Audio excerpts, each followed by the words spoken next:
Good morning, শুভ সকাল বন্ধুরা। সবাই কেমন আছো? আশা করছি ভালো আছো। তোমাদের সাথে একটা ভিডিও শেয়ার করছি সকাল সকাল।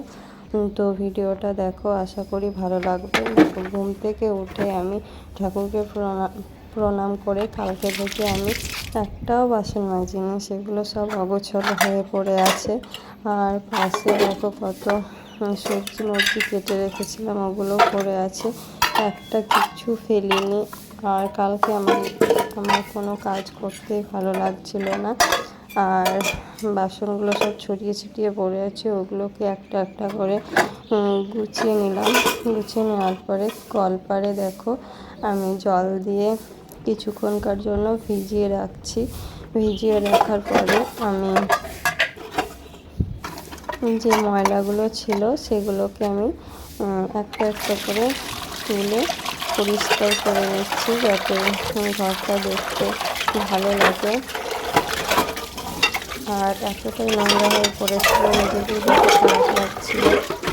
এত অগোছালো করে রাখি না, কিন্তু কালকে শরীরটা একদমই চলছিল না, ভালো লাগছিল না, তাই একটা কিছু কাজ করিনি, সব রেখে দিয়েছিলাম।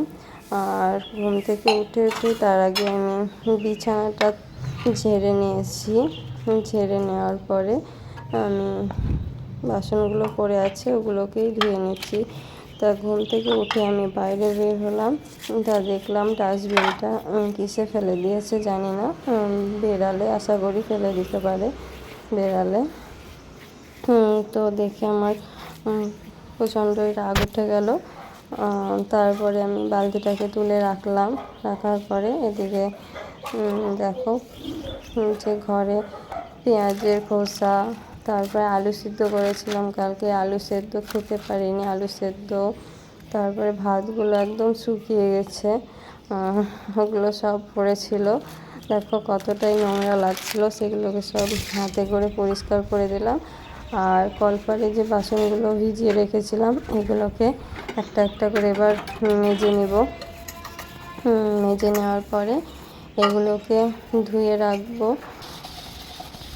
ধুয়ে রাখার পরে আমার ঘরে আরও কাজ আছে, সেগুলোকে আমি করব। তো সব কাজ তো তোমাদের সাথে শেয়ার করা হয় না, চেষ্টা করব একে একে শেয়ার করার। তো এরপরে আমার কাজ হচ্ছে ঘরটাকে ভালোভাবে মুছে নেব, একটু ন্যাকড়া দিয়ে, অনেকটাই নোংরা হয়ে আছে।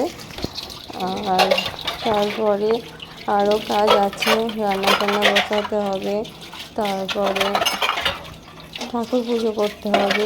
তো আমার ভিডিওটা এতটুকুই ছিল। এটা ভালো লেগেছে অবশ্যই কমেন্ট করো।